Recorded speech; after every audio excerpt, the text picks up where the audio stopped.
Magandang araw sa lahat. Sa araw na ito, ating tatalakayin ang panitikan sa panahon ng Hapon at mga obra maestra. Sa panahon ng Hapon, sumibol ng lubos ang panitikan sa bansa at ipinagbabawal ang paggamit ng salitang Ingles. Itinaguyod ang pagpapayaman ng panitikan gamit ang katutubong wika sa bansa at sinunog ang mga aklat na nasusulat sa Ingles.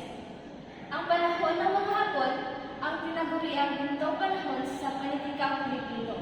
Nagkaroon din ng seminar para makatulong sa mga manunulat o pasanayin ang mga manunulat na si Lope K. Santos na naging puno ng mga panayam. Si Kenichi Ishikawa ay Hapon at tumulong sa pagpapaunlad ng mga gawain kaugnay ang panitikan at kultura dito sa Pilipinas. Pinamahalaan niya ang lingguhang magazine na Luwayway.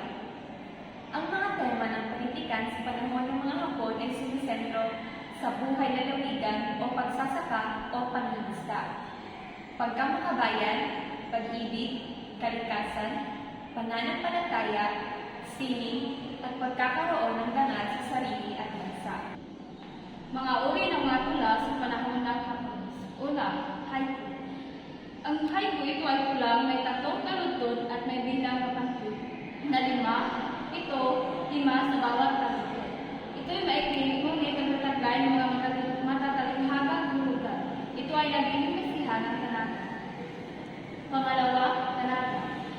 Ito ay nahawig sa haiku. Naging palasak noong panahon ng Hapon. Binubuo ng 4 na taludtura na may 7 pante. Ito ay malayang tula at matalinghata. At pangatlo, karaniwang tula. Ito ay may diwa, sukat at ugma, at matalinghata. Sumisitro ito sa pagkamakabayan, sumusunod sa tradisyon at modernong anyo. At iyon lamang po at maraming salamat.